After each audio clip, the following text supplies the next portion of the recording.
Hi, welcome to CS Glitz. In the last tutorial, we learned about variables and basic types. However, there are some rules regarding the variables and assignments. Let's discuss about them. First, we will talk about assignments. Don't get confused by the equality in mathematics. It may look the same, but it's not the same thing in Python. When we try this, it will fail because the assignment operator always expects a variable on the left hand side. In your case, it will think that you are trying to assign the value of x to 12. Modern IDEs are quick in detecting such errors without the need of running your code. Let's define two variables and print them.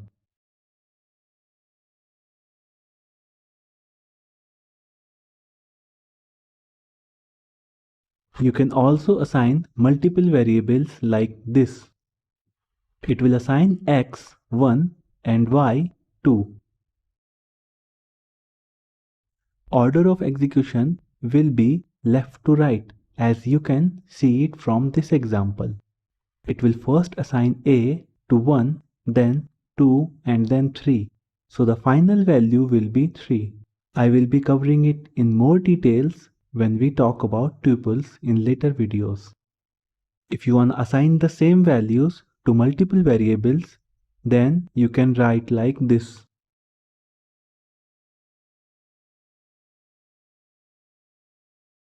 When you are dealing with large numbers with many digits, then you can use a digit separator to make your code more readable.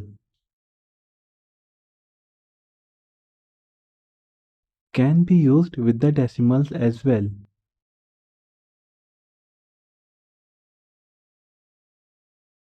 You cannot use it consecutively, but it can be used multiple times. However, you should stick to the metric notation and use it in group of threes. You cannot use it in these situations. Start, end, after decimal, before decimal. Now we will move on to the variable declarations. Let's try to declare a variable 2pi, which will be 2 times pi.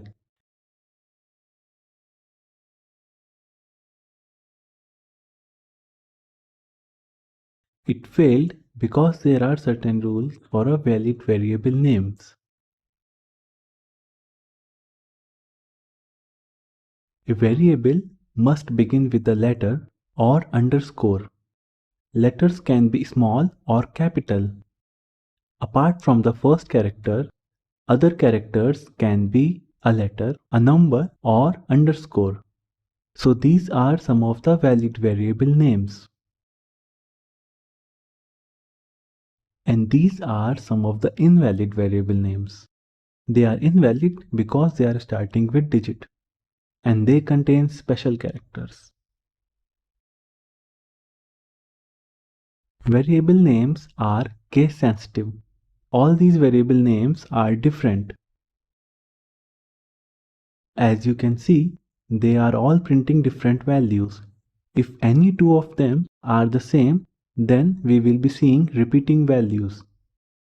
Apart from that, there are some reserved words that you cannot use as a variable name. You already know two of them, true and false. Don't worry, you need not to go and remember each one of them.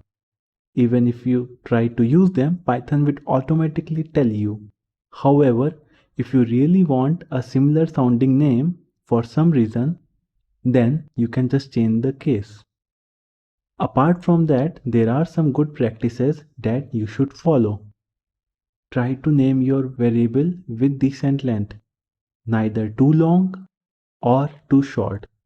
It should convey what it's used for. Although you can use a function name or a variable type as a variable name. However, you should try to avoid them as they can be confusing. If you really want to use it, then either change the case or better put an underscore in the end. Python 3 also supports Unicode. You can use a Unicode character as a variable. However, you should never use them as a variable, as they can be very confusing and cannot be typed easily with the keyboard. Although it's perfectly fine to use it in a string.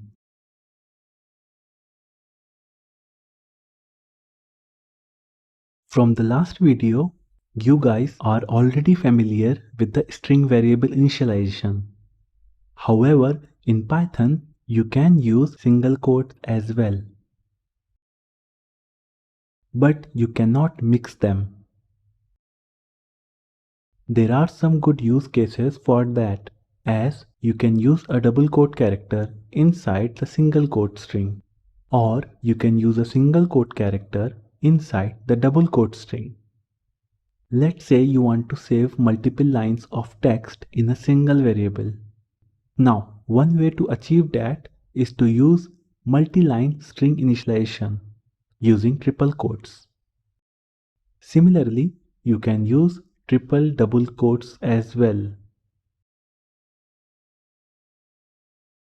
Inside that, you can also freely use double and single quotes.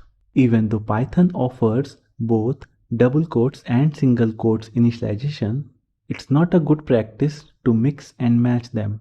You should try to be consistent in your code by either using a single and double quotes. You can also try to put one string after another. It will just concatenate them. There are other concepts in strings, but I will introduce them later as required. Now we will talk about some operators that you can use on strings. Let's say you have two string variable a and b. You want to concatenate them into a third variable c. You can do that by using the plus operator. Besides plus, there are two more arithmetic operators that you can use on strings. One of them is multiply, called repeat operator. Multiply or repeat operator will work with a string and an int. It will repeat the string by the number of times you specify. If you use a negative number or 0, then it will return empty or blank string. The other operator is percentage, called format operator. Format operator is a special operator. If you are coming from the C or Java background, then you most probably have used the printf function. This works similar to that. We won't be using it in this series as there are much better ways to format the string. What's a user input? User input is an information or data sent to the computer for processing, which can be done from any input devices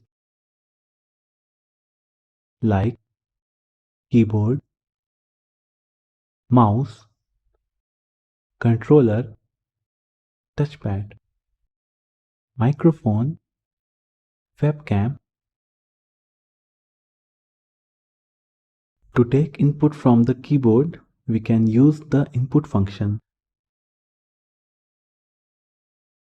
When input function runs, it will first print the prompt and then pause the execution of your program until the user types something. After user press enter on the terminal, the program will continue from that point. Now let's assume that a person's lucky number is the last digit of the birth year. We will now try to write a program to calculate the lucky number.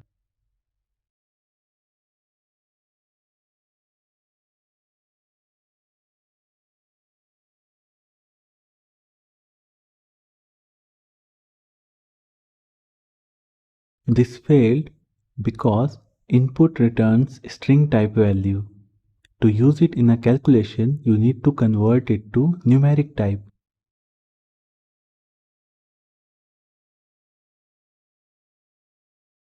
Formatting the output this way can be tedious.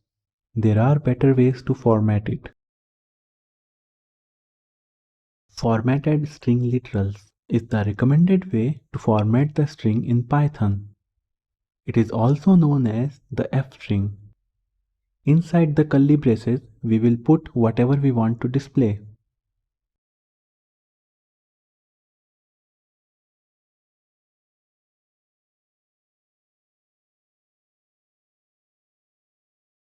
You can also put an expression inside it. It will first evaluate the expression and then use it. The F string is very powerful and it can do more than that.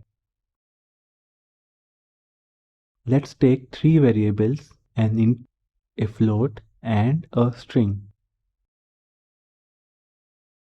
Let's print them separated by the pipe character. You can use colon and specify how many characters you want to reserve. This will reserve 5 character wide area for printing. By default, it will print numbers right aligned and strings left aligned. But you can specify the alignment as well. A hat or caret character means center alignment, and less than for left alignment, greater than sign for right.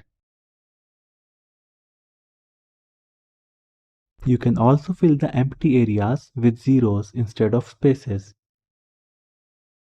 Or you can specify any other character.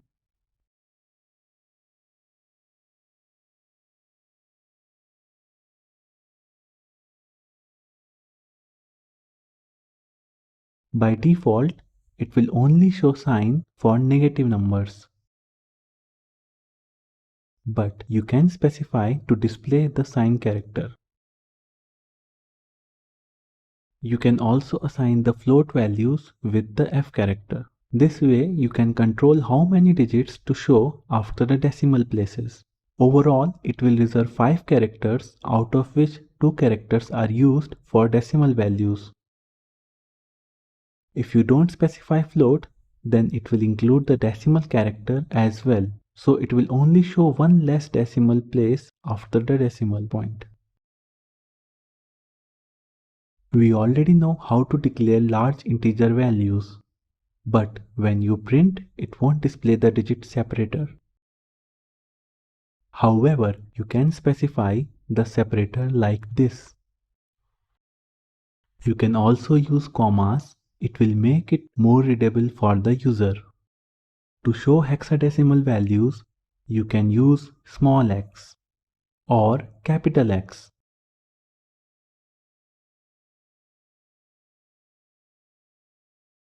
You can also specify how many digits after decimal to display without telling the total characters.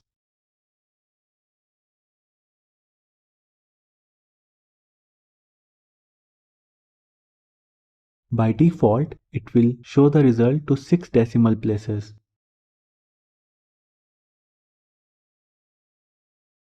Apart from F, you can use E to display values in the exponent notation, or G to choose it automatically. There are other objects beside int, float, and string that you can format using fstring. We will learn about them later. Now you know 3 ways to display a float number as an integer. You can convert it to int and then display it, or you can use a floor operator. However, this will return the number as a float. So you again need formatting to get rid of the point values. Or you can use fstring directly. Let's try to use whatever we have learned so far about formatting the output and display a table. As I told earlier, we can put any expression inside the curly braces. This also includes string values.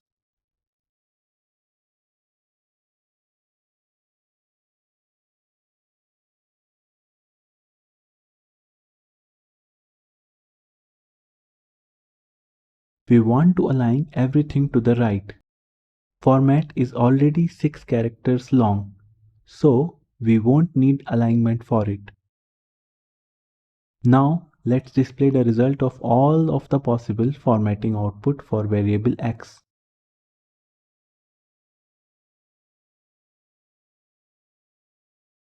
It looks like they are generating the same output.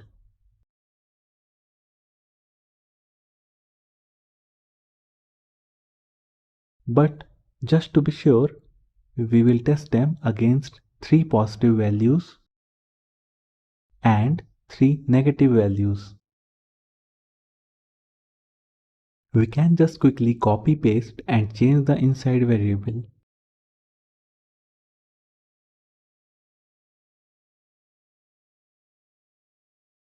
This will now print a table to compare how these display methods work on different values. You can also move the terminal to the right side if you want. As you can see, all 3 of them are different. Int just ignores the decimal values by truncating it. Float division works as intended and returns the greatest integer less than the value. And fstring is just rounding them up. So you need to be careful while displaying a float as an int. Sometimes you need to print a value of a variable alongside its variable name. However, this will be tedious if the variable names are long.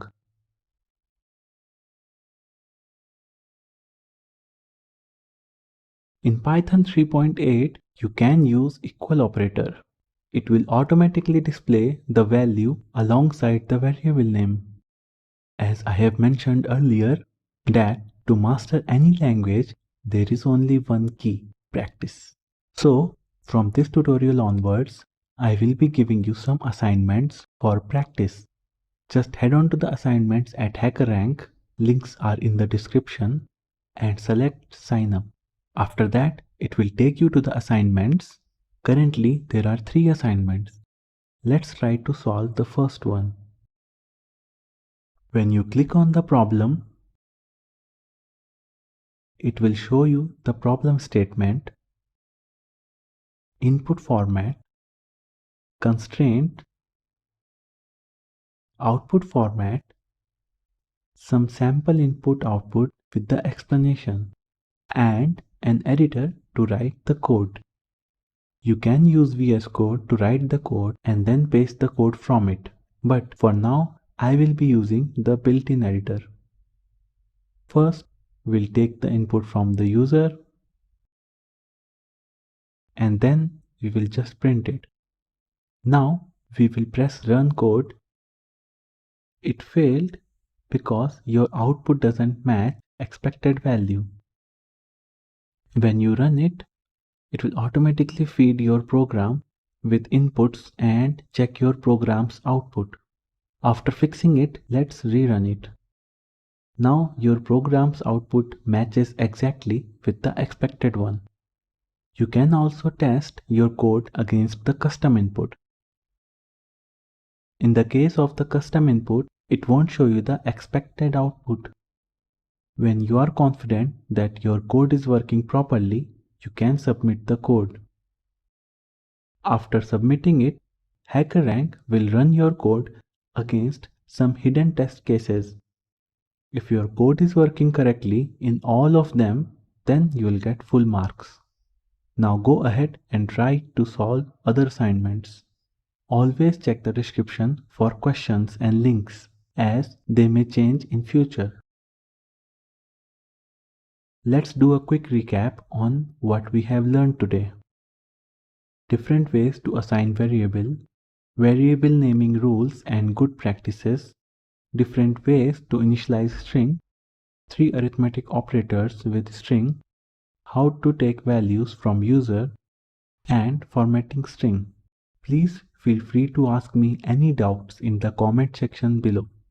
I will try my best to answer all of the queries. Thanks for watching. See you in the next video.